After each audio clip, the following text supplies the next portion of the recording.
All right, today's topic is the history of Easter. History of Easter. How many people are in here? This is their first year in the truth. They haven't been over a year. Raise your hands. Raise your hands. Yeah, there you go. That's a raise. That's a raise. Okay, good. So yeah, you can learn something from this class today. All right, we'll start off with the book of Colossians chapter 2 and verse 8.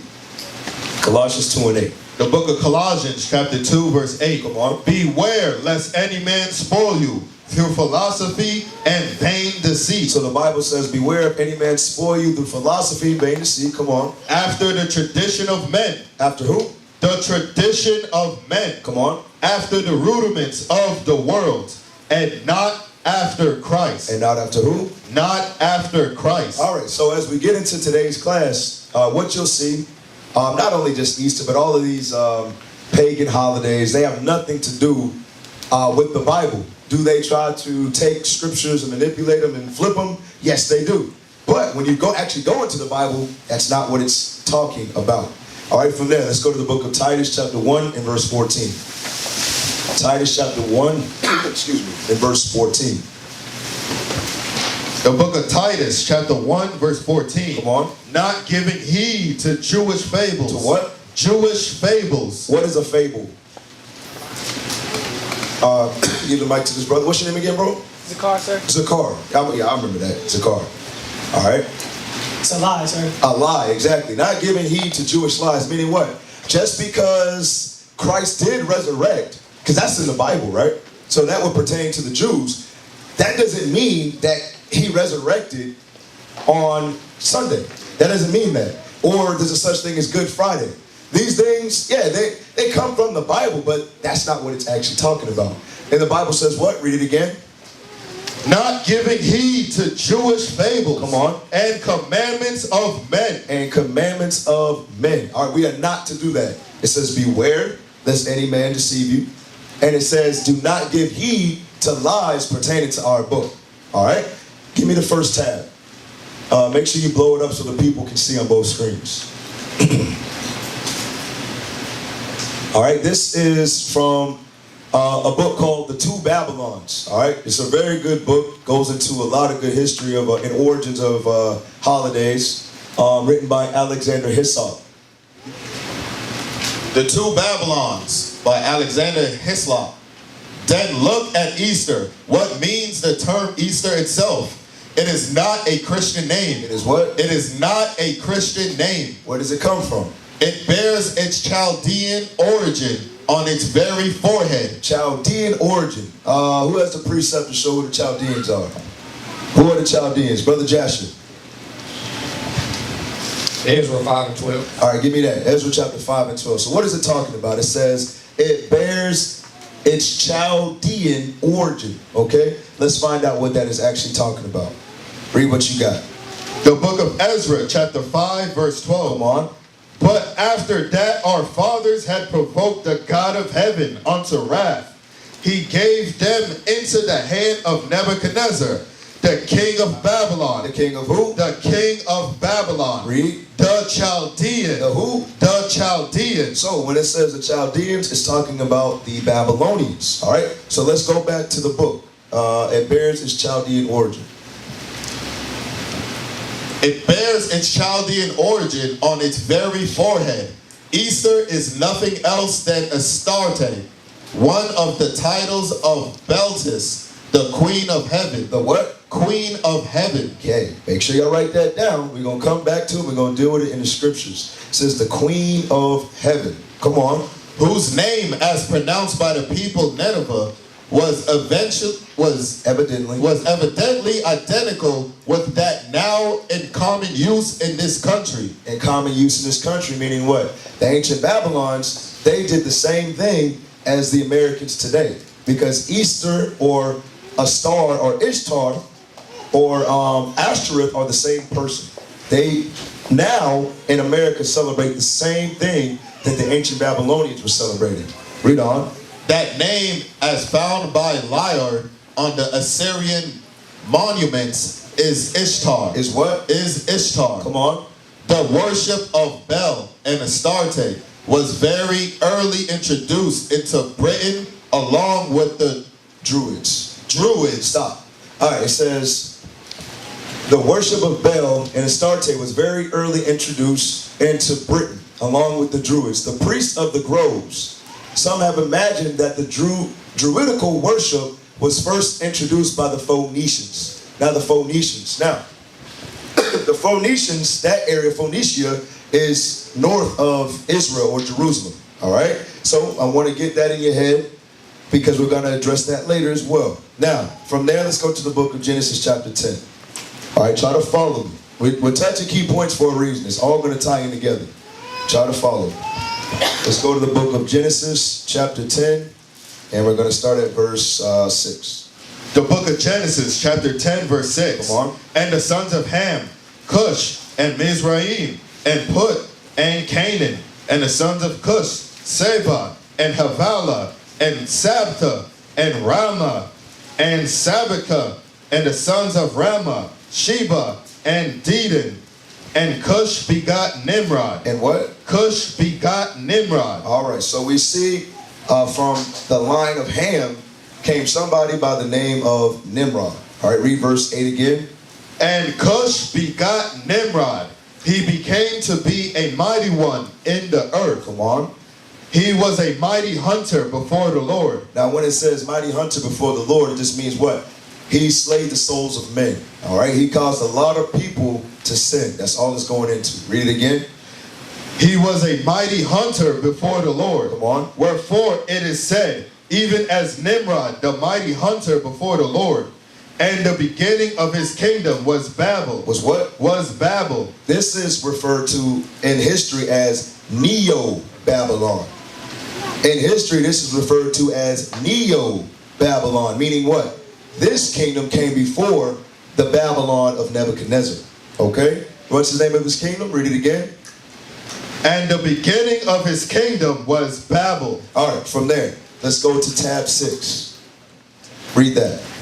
The identity of Nimrod, however, and the Egyptian Osiris. Osiris. So it says, the identity of Nimrod, however, and the Egyptian Osiris. Now, it says the Egyptian Osiris. I want you to pay close attention. Come on. Egyptian Osiris having been established, we have thereby like as to Nimrod's death. Come on. Osiris met with a violent death, and that violent death of Osiris was the central theme of the whole idolatry of Egypt. Come on. If Osiris was Nimrod. If a what? If Osiris was Nimrod. So what you'll understand, brothers and sisters, when it comes to idolatry, it's the same idols by a different name. Once again, it's the same idols by a different name. So if you go to one land, this same idol is called this. If you go to this land, this idol is called that. Their stories may differ slightly, but it's the same idol. Come on. If Osiris was Nimrod, as we have seen, that violent death which the Egyptians so pathetically deplored in their annual festivals was just the death of Nimrod. The accounts in regard to the death of the god worshipped in the several mysteries of the different countries are all to the same effect. Are all what? All to the same effect. It's showing you what? All of the countries worship this same thing. Now, let's go back to Genesis 10. Genesis 10, and read verse 10 again. Genesis chapter 10, verse 10.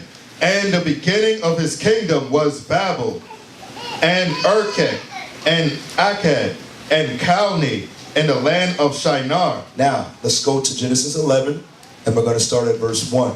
Now, I want y'all to keep the thought.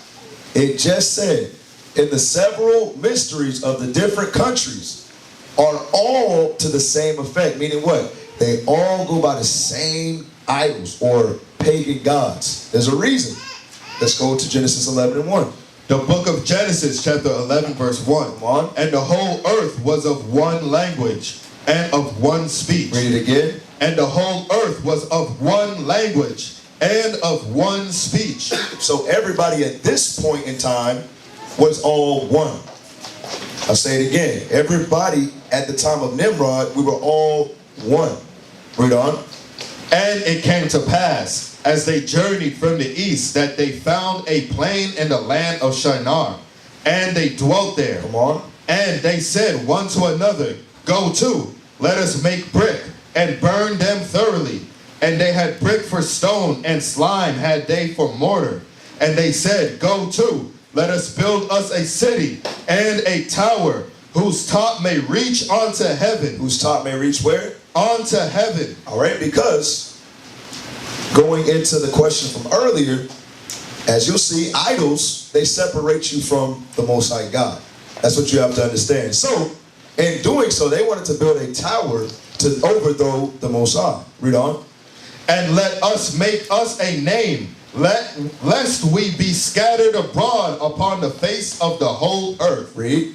And the Lord came down to see the city and the tower, which the children of men builded.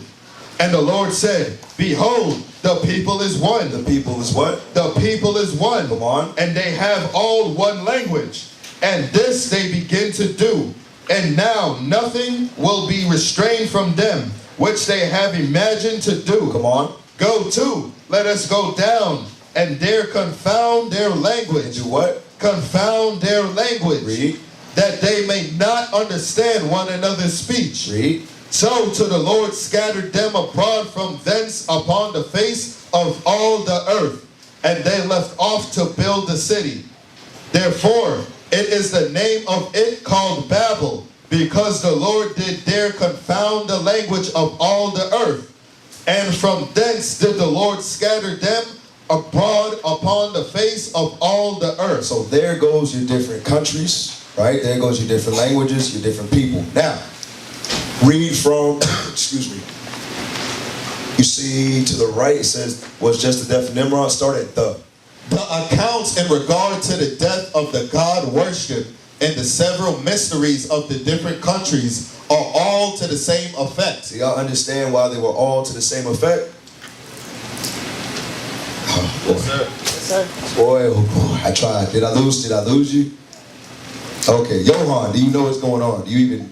Yeah, I read it again. All right, read it again for you, brother. You too, Simon. You need to pay attention to this thing, all right? Read what you got. The accounts in regard to the death of the God worshipped in the several mysteries of the different countries are all to the same effect. Now, do you understand why all of the different countries worship this idol to the same effect? Do you understand? Okay, give him the mic. Because they all spoke one language at one point in time. At one point in time. Exactly. That's all it is. All right. So from there, let's go to Wisdom of Solomon, chapter 14 and 12. All right, Wisdom of Solomon, chapter 14 and verse 12. Actually, as y'all get that, Jediah, start at right after the same effect. Just finish that for me real quick. A statement of Plato seems to show that in his day, the Egyptian Osiris was regarded as identical with Tammuz. And Tammuz is well known to have been the same as Adonis, the famous huntsman, from whose death Venus is fabled to have made such bitter lamentations. All right, so it just threw out a lot in that one sentence. Tammuz. Who is Tammuz? Who is Tammuz? Let me hear Joshua. The Israelites were worshiping him in I know that. Ezekiel. I'm asking you, who is Tammuz? Tammuz is another name for Nimrod. All right, give me some more history on that, soldier. Give me the mic. Tammuz is Nimrod's son. Right. Come on, give me some more. Yeah, it was, he slept with, he wound up sleeping with his mama. What's his mom's name? Easter. Ishtar. What's Asherah. her? What's her Babylonian name? I hear somebody saying it. Isis. Osiris. No, Isis is her Egyptian name. What is her Babylonian name? Oh, yeah, I hear the kids back here. It'll be Esther. Oh no. I don't know. I don't know. Hey, who wanna give, good job, soldier, but that's correct. Who wanna give it a shot? What's her Babylonian name? You got it, Sakar? All right, give it to Sakar. I think it was Semiramis, sir. Semiramis, that's correct. Semiramis, yeah, exactly. So yes, Nimrod died, Tammuz was born, Semiramis married her own son. Okay, that's the history. Now, when you get to the Egyptian culture, it's Isis, Osiris, and then Osiris is the reincarnation of Nimrod, which is Tammuz. It's the same idols, just in a different language, exactly, or a different fashion. Okay. Now, let's go to the book of Wisdom of Solomon, chapter 14 and 12. Wisdom of Solomon, chapter 14 and verse 12. So, when you read this, you can get a better understanding of what it's talking about. All right, read what you got. Wisdom of Solomon, chapter 14, verse 12. Come on. For the devising of idols was the beginning of spiritual fornication, and the invention of them the corruption of life. Come on. For neither were they from the beginning, neither shall they be forever. Read. For by the vain glory of men they entered into the world, and therefore shall they come shortly to an end. Read. For a father afflicted with ultimity, mourning. Oh, wait a minute. What is going on? Untimely. Oh, okay. Let's read that again. Sheesh. Wisdom of Solomon, chapter 14, verse 15. For a father afflicted with untimely mourning, when he had made an image of his child, soon taken away, now honored him as a god. Now did what? Honored him as a god, Come on. which was then a dead man, and delivered to those that were under him ceremonies and sacrifices. They did what?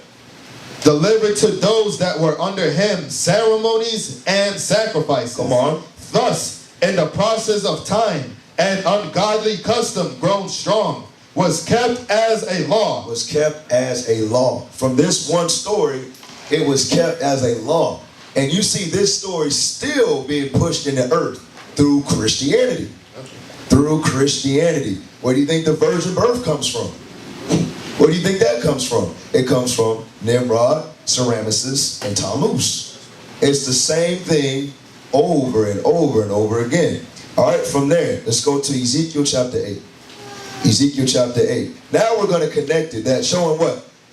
Over time, even through biblical times, this story was still being pushed, and our people were being simple following these customs. Now, I think Deacon Yellowstop said this last class. We read the Bible, right? And we look at it like, dang, why would our forefathers do that? That's crazy. But you have to understand, we were doing the same exact things. Same exact things. Now read what you got. I call it Ezekiel 8, right? Start at verse 10. The book of Ezekiel, chapter 8, verse 10. Come on. So I went in and saw, and behold, every form of creeping things, and abominable beasts, and all the idols of the house of Israel, Come on. portrayed upon the wall round about. Read on. And there stood before them 70 men of the ancients, of the ancients of the house of Israel. And in the midst of them stood Jazaniah, the son of Shaphan, with every man his censer in his hand. And a thick cloud of incense went up. And said he unto me, Son of man, hast thou seen what the ancients of the house of Israel do in the dark? Every man in the chambers of his imagery? For they say, the Lord seeth us not. The Lord hath forsaken the earth. He said also unto me, turn thee yet again, and thou shalt see greater abominations that they do. Read on. Then he brought me to the door of the gates of the Lord's house, which was toward the north. And behold, there sat woman weeping for Tammuz. There sat what? Woman weeping for Tammuz. Weeping for Tammuz. Where did we just read about that? Right, we just read about it in the history. We just read about it in history, why they were doing what they were doing. It says women weeping for Tammuz, showing what? The Israelites, they started observing the customs and the religions and the idolatry, most importantly, of who? The Chaldeans. The Chaldeans, because during this was during the time of the Babylonians. All right, in the history. Now, go to, I actually want you to read the bottom of that again, soldier. When it says, a statement of Plato. Read that again. A statement of Plato seems to show that in his day, the Egyptian Osiris was regarded as identical with Tammuz. And Tammuz is well known to have been the same as Adonis, the famous huntsman, for whose death Venus is fabled to have made such bitter lamentations. Who is Venus? Who is Venus? We understand Nimrod, Tammuz, but who's Venus? Hands. Hands. I still don't see a hand. Brother Mordecai, who's Venus? A Greek god. Who's no? Female Greek god. Who's Venus?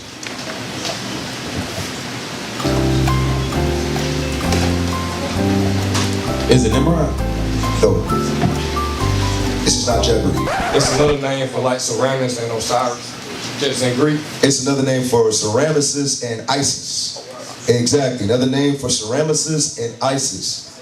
Venus, the Romans referred to Semiramis or Ishtar as Juno and Venus. Write this down. The Romans refer to Semiramis as Juno and Venus. All right, so they keep the story, they keep that thing going on, but they just call it by a different name. All right, from there, let's go to, this is tab number 6. Yeah, that's tab number 6. Let's go to Jeremiah chapter 7 and verse 16. The book of Jeremiah, chapter 7, verse 16. Come on. Therefore, pray not thou for this people, neither lift up cry nor prayer for them, neither make intercession to me, for I will not hear thee. Seest thou not what they do in the cities of Judah and in the streets of Jerusalem? Come on. The children gather wood, and the fathers kindle the fire, and the women knead their dough. They do what? Knead their dough. Come on. To make cakes to the queen of heaven. To do what? Make cakes to the queen of heaven. They make cakes to the queen of heaven. So, I told the sister that it was a good question in regards to birthdays, because you have to understand where these customs come from. Who said that you're supposed to bake a cake? And, oh, the candles. Hold that. Go to Jeremiah 44. Jeremiah 44. I want to touch this before I forget. Where does that custom of the cake and candles come from? Where does it come from? They just say, you know what? I think it's good to put some wax and actually light on fire. Put wax and fire in a cake. Let's do that. Where does that come from? Who thought of that? All right, read what you got. Jeremiah 44 and start at 18. The book of Jeremiah, chapter 44, verse 18. Come on. But since we left off to burn incense to the queen of heaven. To do what? Left off to burn incense to the queen of heaven. Burn incense to the queen of heaven. You see this? Y'all see this smoke right here? That's burning incense. Going into what? Those candles. Read. And to pour out drink offerings unto her. We have wanted all things, and have been consumed by the sword and by the famine. Come on. And when we burned incense to the queen of heaven, and poured out drink offerings unto her, did we make her cakes to worship her? Read that again. Did we make her cakes to worship her? Come on. And poured out drink offerings unto her without our men? Because brothers and sisters, we got to understand, their customs are not our customs. When we taking part in these wicked feasts, these idolatrous acts, we have to realize you're sacrificing unto the devil. That's what you're doing. Give me that in 1 Corinthians 10 and 20. You're sacrificing unto the devil. All right? Because the Most High God ain't never ordained anybody to make cakes, put candles in them, and just start burning them and just be happy. Nope. He didn't say to do that thing. All right? Read what you got. 1 Corinthians chapter 10, verse 20. Come on. But I say that the things with the Gentiles sacrifice, they sacrifice to devils. They do what? They sacrifice to devils. The things that the Gentiles sacrifice, they sacrifice to the devil. Because the gods of the nations are what, brothers? Idols. Idols. Idols. All right? And Ceramyces. Actually, go back to tab 1. Go back to tab 1. Where did it pick up off? It says, read it from the beginning. Watch this. Then look at Easter. What means the term Easter itself it is not a Christian name. It bears its Chaldean origin on its very forehead. Come on. Easter is nothing else than Astarte, one of the titles of Beltis, the Queen of Heaven. The what? The Queen of Heaven. Read verse 19 again. The book of Jeremiah, chapter 44, verse 19. And when we burned incense to the Queen of Heaven. Of who? When we burned incense to the Queen of Heaven. Showing you what? Just like you say, why are they putting on them suits on Sunday? They were doing it back then. They were doing the same thing. They were celebrating Easter back then. Which was what? Wickedness. The Most High God put us into slavery because we did this. It's the same thing over and over again. Y'all understand that, right? Yes, sir. All right. From there, let's go to Acts chapter. Go ahead. Give him the mic. What's your question? It was the Queen of Heaven will be referring to Venus, and what was her other name? Venus, Ceramyces, Isis, Ceramyces. Juno. Mhm. And we're about to read about another name she was called. Let's go to Acts chapter 19 and verse 24. The book of Acts, chapter 19, verse 24. Come on. For a certain man named Demetrius, a silversmith. Hold on, wait till they get it. I want to make sure everybody follows along. This is Acts chapter 19 and verse 24. Acts chapter 19 and verse 24. All right, read what you got. For a certain man named Demetrius, a silversmith, which made silver shrines for Diana. For who? For Diana. Who's that? Who's Diana? He said he made silver, excuse me, shrines. What is a shrine? First, let's deal with that. What is a shrine? Hands. Northern Kingdom. I know Northern Kingdom know about shrines. Let me hear you. Got him! A place of worship. Place of worship. Give me some detail. Paint the picture for us. A rug, maybe a picture of idols and Right. candles and things draping off of it. Exactly. A shrine. Exactly. He's right. He's 100% right. 100% right. All praises. So read it again. Read it again. For a certain man named Demetrius, a silversmith, which made silver shrines for Diana. Which he made a temple dedicating it to Diana. Who is Diana? Hands. Let me hear Johan. Ceramyces, Isis. There you go. Ceramyces, Isis, that Venus, Juno, that's who that is. Now, you know how it said all of the other countries, they have different names for the same deity or idol? Who called her Diana? Which people called her Diana? Brother Joshua. The Ephesians. The Ephesians, that's correct. Make sure you're writing this down. The Ephesians called Ishtar or Venus or Ceramyces Diana. Okay? While we're at it, get ready to write this down. I'm going to do like how Bishop does the 7 heads in the EU. All right, just get ready. I'm going to run them down real quick. All right, Greece referred to her as Venus and Aphrodite. The Romans, Juno and Venus. The Ephesians, Diana. The Egyptians, Isis. The Babylonians, Ceramyces and the Queen of Heaven. The Assyrians, Ishtar. The Israelites and the Phoenicians, Ashtoreth. Let's continue. All right, let's continue. Hey.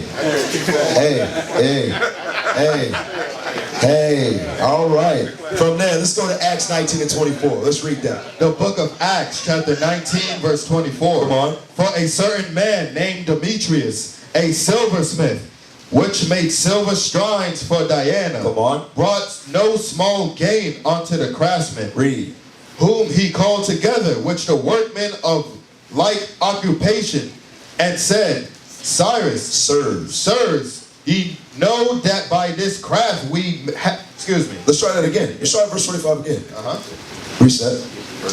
whom he called together with the workmen of like occupation, and said, Sirs, ye know that by this craft we have our wealth. So he's saying, hey, because of these shrines, because of the goddess Diana, this is why we have gain, financial gain or wealth. So he's praising the goddess. Read. Moreover, ye see and hear that not alone at Ephesus, but almost throughout all Asia, this Paul had persuaded and turned away much people. So he's like, hey, y'all know that we get paid off for making these shrines for Diana. But now this Benjamin Paul is coming on the scene. He's coming on the scene. Hey, he's taking our business away from us. These are your Christian pastors right here. That's what they are right there. They're like, hey, these dang Israelites keep telling us these ain't in the Bible. They taking money away from us. We losing members. It's the same thing over and over again. Read on. Paul had persuaded and turned away much people, saying that they be no gods, which are made with hands. Made with what? Made with hands. Idols are not gods. They are wood and stone. They have no beginning. They have no profit. Come on.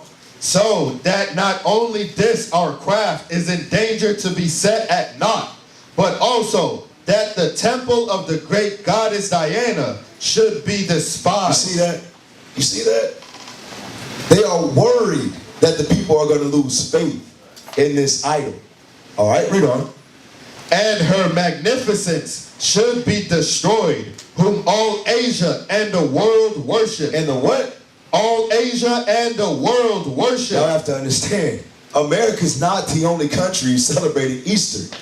You have to understand, every country celebrates it. Why? Because it stems back to the original idolatry. The Japanese, they worship it under a different name. The Asians do it under a different name. Y'all have to understand this thing. All right? Read on. Verse 28. Come on. And when they heard these sayings, they were full of wrath, and cried out, saying, Great is Diana of the Ephesians. So they're mad now. They're mad with Paul. Read. And the whole city was filled with confusion. And having caught Gaius and Aristarchus, men of Macedonia, Paul's companion in travel, they rushed with one accord into the theater. And when Paul would have entered in unto the people, the disciples suffered him not. And certain of the chiefs of Asia, which were his friends, sent unto him, desiring him that he would not adventure himself into the theater. Read. Some therefore cried one thing, and some another. From the assembly was confused. They were now confused because Paul was teaching what? That's no God. What are you doing? Our God is the Most High God of Israel. I'm teaching the testimony of Jesus Christ, that now all Israel has a chance at repentance. Read on. And the more part knew not wherefore they were come together. And they drew Alexander out of the multitude of the Jews. And they drew Alexander out of the multitude, the Jews putting him forward. And Alexander beckoned with the hand, and would have made his defense unto the people. Come on. But when they knew that he was a Jew, all with one voice about the space of 2 hours, cried out, Great is Diana of the Ephesians. And when the town clerk had appeased the people, he said, Ye men of Ephesus, what man is there that knoweth not how that the city of the Ephesians is a worshiper of the great goddess Diana, and of the image which fell down from Jupiter? Remember, she's referred to by the Babylonians as what? Let me see if they caught that. Think about it. The Babylonians referred to her as what? The Queen of Heaven. The Queen of Heaven. The Queen of Heaven. Read verse 35 again. Verse 35. Come on. And when the town clerk had appeased the people, he said, Ye men of Ephesus, what man is there that knoweth not how that the city of the Ephesians is a worshiper of the great goddess Diana, and of the image which fell down Which from what? Which fell down Which what? Which fell down from Jupiter. She is known as the Queen of Heaven. So they're believing what? this queen of heaven, this fertility goddess, was in heaven. She fell down from Jupiter, from the heavens. That's what they believe. Read on. Verse 36. Seeing then that these things cannot be spoken against, ye ought to be quiet and to do nothing rashly. All right, so he's saying use wisdom because they will kill you because of Diana. That's what he's saying right here. Showing what? Our people were so gone in the way of the Ephesians that we would kill our own people. Same thing you see today. Same thing you see today. The Christian church, our family members, they speak much evil against us because we teaching the truth. But they want to hold on to these traditions of men. As we read in Colossians 2:8, we are not to do so. All right? From there, let's go to tab 4, and then we'll go to Judges. Tab 4. Such is the history of Easter, the popular observances that still attend the period of its celebration amply confirm the testimony of history as to its Babylonian character.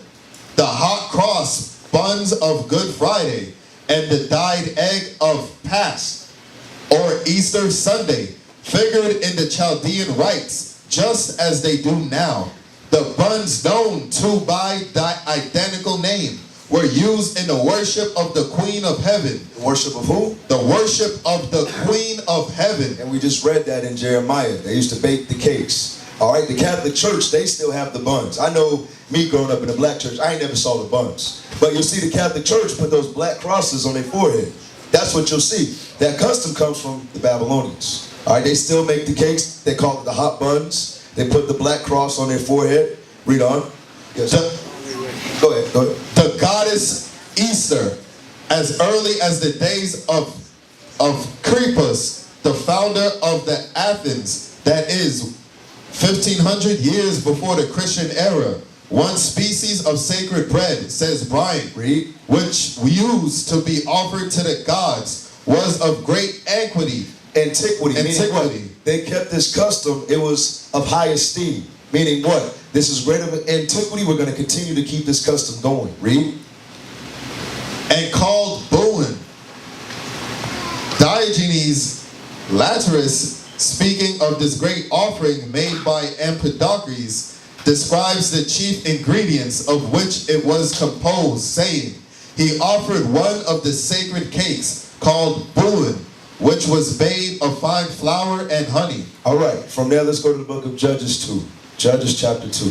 So those were the customs. The eggs, the buns, and the cross. That was the custom. That cross represented who? Tammuz. The T represented Tammuz. This still represents him till this day. All right? Read what you got. Judges 2 and 13. The book of Judges, chapter 2, verse 13. And they forsook the Lord and served Baal and Ashtoreth. Read that again. And they forsook the Lord and served Baal and Ashtoreth. Read, start at verse 11. Verse 11. Come on. And the children of Israel did evil in the sight of the Lord and served Baalim. So we want to show you in this class that what? God calls this thing evil. He says the children of Israel decided to serve these other gods, and that is an evil act. All right, read on. And they forsook the Lord, God of their fathers, which brought them out of the land of Egypt, and followed other gods. And did what? Followed other gods. Come on. Of the gods of the people that were round about them, and bowed themselves unto them, and provoked the Lord to anger. Read. And they forsook the Lord, and served Baal and Ashtoreth. And Ashtoreth. Ashtoreth. Who was that? Who was Ashtoreth? Easter or Ishtar. Now, in which tongue? What tongue is that? What tongue is Ashtoreth?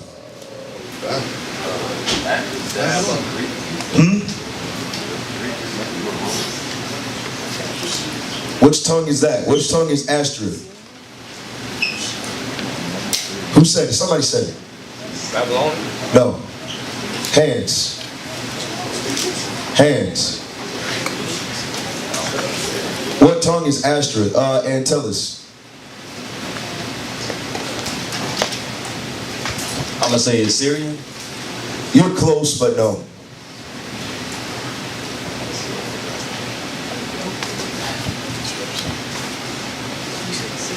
Phoenician. Phoenician, right? That's correct. Phoenician. All praise.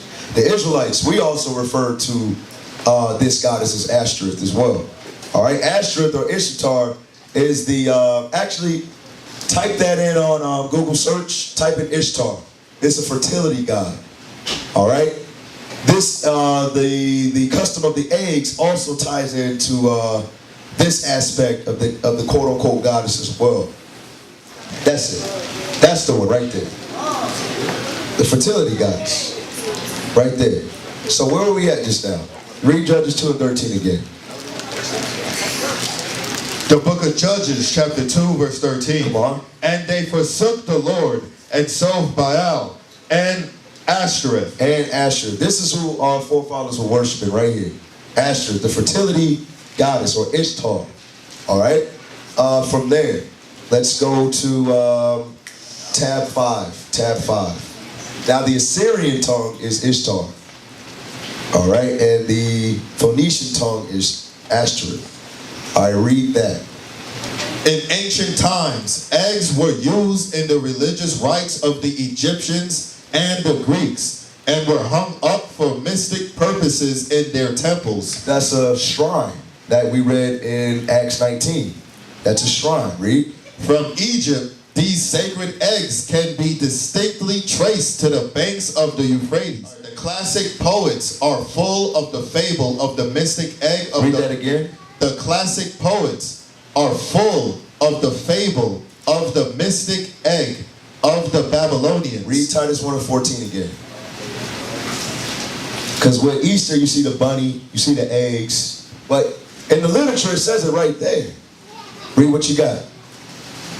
The book of Titus, chapter 1, verse 14. Come on. Not giving heed to Jewish fables and commandments of men. The Bible says we are not to do that. I want you to continue to read this passage. The classic poets are full of the fable of the mystic egg of the Babylonians. So it comes from where? The Babylonians. All right. The Egyptians and the Greeks also follow suit. Read. And thus its tale is told by Hyginus, the Egyptian, the learned keeper of the Palatine Library at Rome, in the time of Augustus, who was skilled in all the wisdom of his native country. Native country. An egg of wondrous size is said to have fallen from heaven into the river Euphrates. Wait. Read that part again. An egg of wondrous size is said to have fallen from heaven into the river Euphrates. Where did we just read that? Where did we just read that? And where? Let's go back to it. Acts 19, was that 34? 35, read that. The book of Acts, chapter 19, verse 35. And when the town clerk had appeased the people, he said, Ye men of Ephesus, you men of Ephesus, what man is there that knoweth not that the city of the Ephesians is a worshiper of the great goddess Diana? Come on. And of the image which fell down from Jupiter. That did what? Fell down from Jupiter. Stop. Go to the passage. An egg of wondrous size is said to have fallen from heaven. That what? Said to have fallen from heaven. Go back to the Bible. Diana, and of the image which fell down from Jupiter. All right, so let's try to connect this. Hold that. Read it again in the passage. An egg of wondrous size is said to have fallen from heaven. Let's go back to the Bible. Diana, and of the image which fell down from Jupiter. Where would Jupiter be, brothers? In the heavens. All right, so let's go back to the passage. The fishes rolled it to the bank, where the doves, having settled upon it and hatched it, out came Venus. Out came who? Out came Venus. There you go. There's Diana. There's Diana, the one who fell from the heavens. There's Semiramis. There's Venus. There's Ishtar. Do y'all see this? It's the same thing. The same story over and over and over again. All right? Drop that. Let's go to Acts chapter 12 and 1. Acts chapter 12 verse 1. So then you have the brother who's going to say, well, hey, isn't Easter in the Bible? That's the brother you're going to say, hey, Easter's in the Bible. All right, let's get the context. Let's find out. Read what you got. The book of Acts, chapter 12, verse 1. Come on. Now about that time, Herod the king stretched forth his hands to vex certain of the church. And he killed James, the brother of John, with the sword. And because he saw it pleased the Jews, he proceeded further to take Peter also. Then were the days of unleavened bread. Then was what? The days of unleavened bread. Now, verse 3, brothers, is very heavy. Verse 3 is very, very heavy. Now, what time of year does the Feast of Unleavened Bread fall? Brother Zakar. Will fall in the first month of Big. A bit. So according to the Gregorian calendar as we have today, which months does that fall between? Will be March and April. March and April. All right, read it again, soldier. Good. Verse 3. And because he saw it pleased the Jews, he proceeded further to take Peter also. Then were the days of unleavened bread. So it's telling you the time period. It's telling you the time period right here. Read. And when he had apprehended him, he put him in prison and delivered him to 4 quaternations of sword. Whoa. Damn. Let's try that again. Verse 4. Let's take our time. Quaternions. Okay. Acts chapter 12, verse 4. Come on. And when he apprehended him, he put him in prison and delivered him to 4 quaternions of soldiers to keep him, intending after Easter to bring him forth to the people. Intending what? After Easter to bring him forth to the people. So, why is Easter right there? It just said unleavened bread, so why does it go to say Easter? Let's find out. Go to tab 3. This is in fact a part of the ancient worship of Baal, and the person on whom the lot fell was previously burnt as a sacrifice. Now, the passing through the fire represents that, and the payment of the forfeit redeems the victim. If Baal was thus worshipped in Britain, it would not be difficult to believe that his consort Astarte was also adorned by our ancestors, and that from Astarte, whose name in Nineveh was Ishtar, the religious solemnities of April, as now practiced, are called by the name Easter. Wait, read that again. The religious solemnities of April, As religious what? solemnities of April. Of what? Of April. Of what? Of April. So it's showing you what? That this feast or festival falls at what time? April. April, which is also always around which high holy day? Passover. Exactly. Let's go back to the Bible. Read verses 3 and 4. Acts chapter 12, verse 3. Come on. And because he saw it pleased the Jews, he proceeded further to take Peter also. Then were the days of unleavened bread. And when he had apprehended him, he put him in prison and delivered him 4 quaternations of soldiers to keep him. It's quaternions. Quaternions. Yes. And delivered him to 4 quaternions of soldiers to keep him, intending after Easter to bring him forth to the people.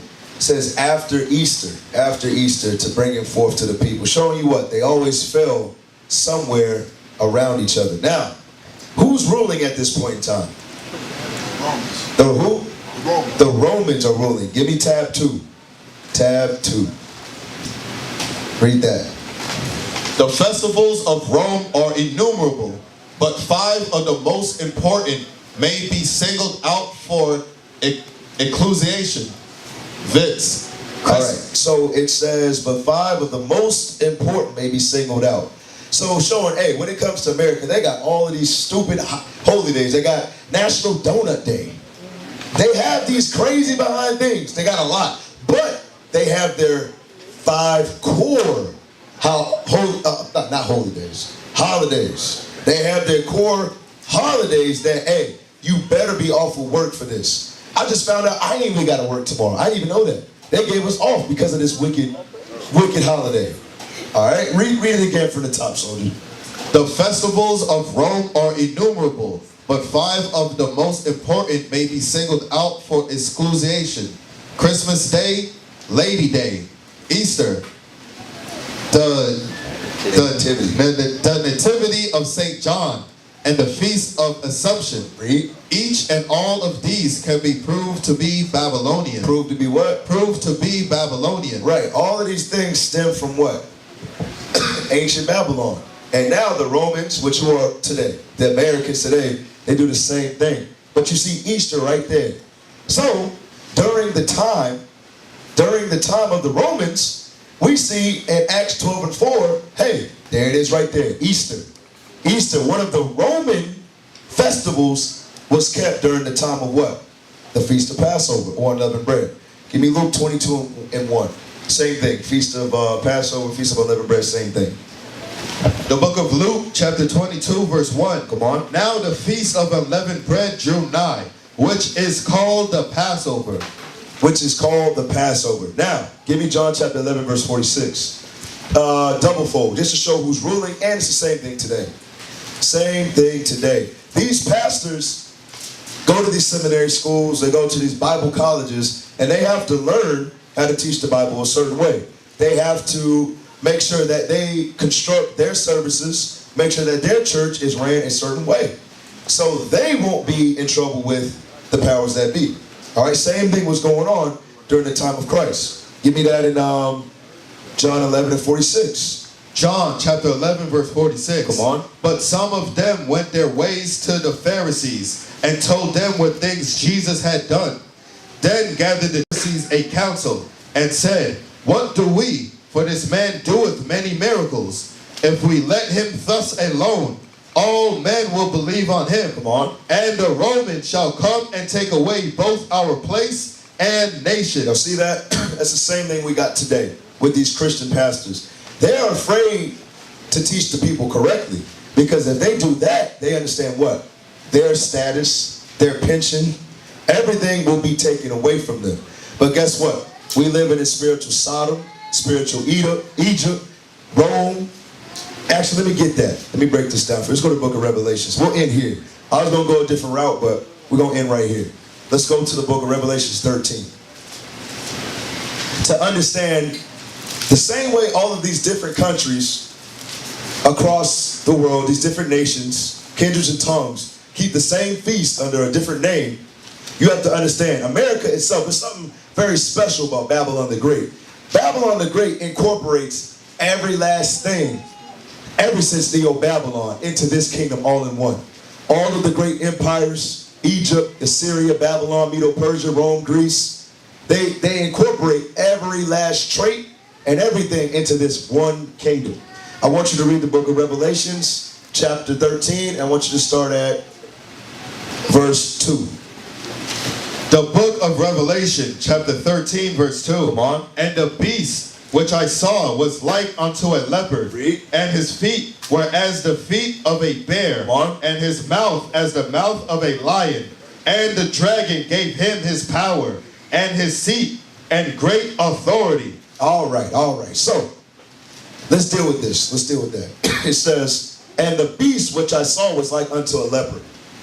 This is John the Revelator speaking. This is a vision that he saw in regards to Babylon the Great, okay? When it says the leopard, what is that referring to? Who knows? Brother Joshua, I need a precept too. All right, let me hear you. I just want to see where you at. Let me hear you first. The leopard is Greece. The leopard is Greece. Let's go. Does anybody have the precept before I go to it? All right, let's go to Daniel chapter 7, and we'll start at verse 3.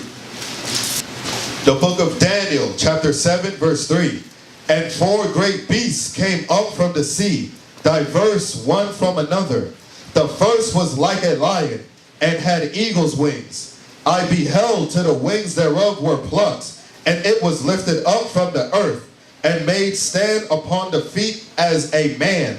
And a man's heart was given to it. A man's heart was given unto it. That's talking about the Babylonians. That's talking about Nebuchadnezzar. All right, he got carnal. He started feeling himself, meaning a man's heart. He started getting puffed up, and that's how he fell. All right, read. And behold, another beast, a second, like to a bear. Like to a bear. Who is that bear talking about? Other than Joshua. Let me hear Johan.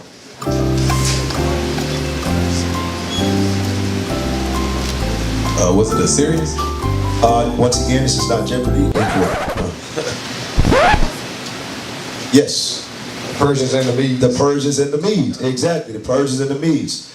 It's easy. You got to understand. You got to say them in order. Egypt, Assyria, Babylon, Persian Mede, Greece, Rome, America. So he's just going in order right here. All right. Read that again in verse 5. And behold, another beast, a second, like to a bear, and it raised up itself and it raised up itself on one side. Come on. And it had 3 ribs in the mouth of it between the teeth of it.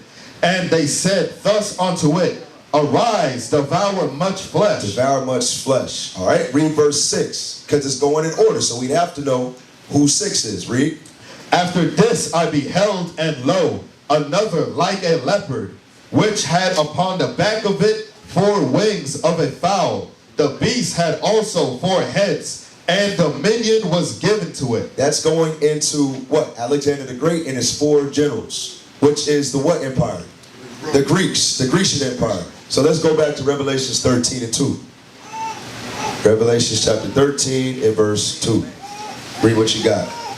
Revelation chapter 13 verse 2. Come on. And the beast which I saw was like unto a leopard, and his feet were as the feet of a bear, and his mouth as the mouth of a lion.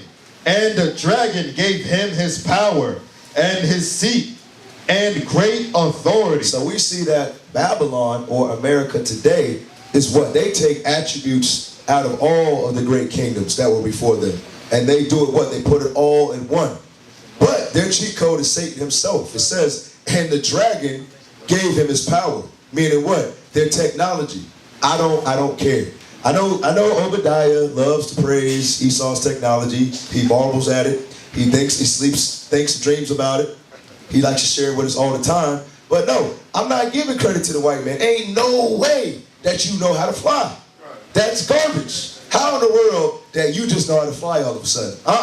That is satanic. Y'all gotta understand it. That ain't normal. That ain't normal to have satellites in space. Y'all think that's normal? No. Read it again. In the dragon. And the dragon gave him his power. That's Satan. Satan is doing that. Read. And his seat, and great authority. Satan's the one who put him up on high because he does what? Let's go to Matthew 4. What does Esau do? The book of Matthew, chapter 4, verse 8. Come on. Again, the devil taketh him up into an exceeding high mountain, and showeth him all the kingdoms of the world. Come on. And the glory of them. Read. And saith unto him, All these things will I give thee, if thou wilt fall down and worship me. Fall down and do what? And worship me. And worship him. Do his dirty work. And that's what he's doing in the earth. All right, last scripture. Let's go to Maccabees real quick. Just to tie it all in. That same spirit of Nimrod from the very beginning. He was a great hunter, meaning what? He devoured much souls. All right, he led much people astray. Esau has that same spirit. That same spirit. Give me that in 1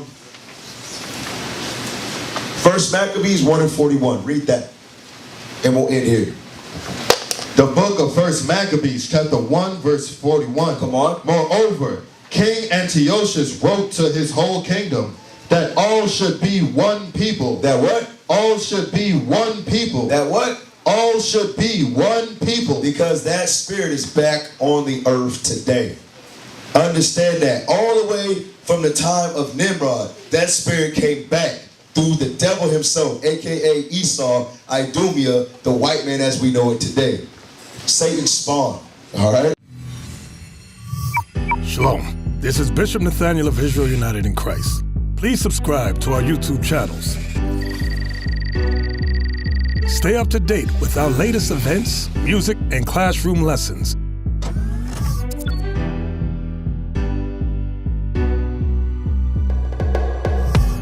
IUIC plans to continue visiting different countries where this gospel has not been preached before. IUIC needs your help in pushing this truth.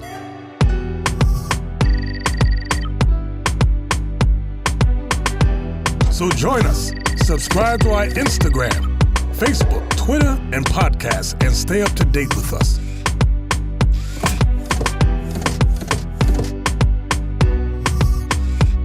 For more information, please visit www.israelunite.org.